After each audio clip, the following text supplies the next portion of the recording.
د طالبانو استخباراتو تازه کارنامه پر تاجکستان او ازبکستان د برید کوونکي داعشیانې نیولي. جزئیات هم دلته وګورئ او چینل سبسکرایب کړئ.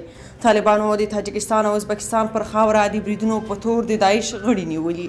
طالبان ادعا کوي چې د داعش هغه غړي نیولي کوم چې په وروستیو کې د افغانستان له خاورې په تاجکستان او ازبکستان توغندي ویشتلي وو.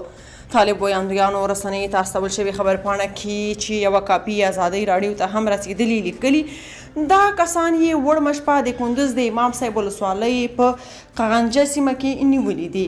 اعلامیه د نیول شوو داعش وسلوالو شمېر 15 تنه اعلامیه کې د نیول شوو داعش وسلوالو شمېر 15 تنه ښودل شوی او زیاتوي 3 تنه نور له دوی سره د جګړې پر مهال وژل شوي دي.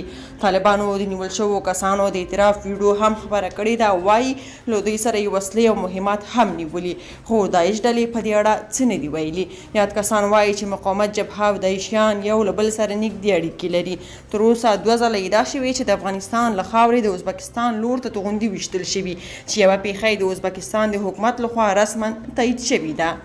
تاسو په دې اړه څه نظر لرئ؟ په کومنټ کې شریک او چینل سبسکرایب کړئ.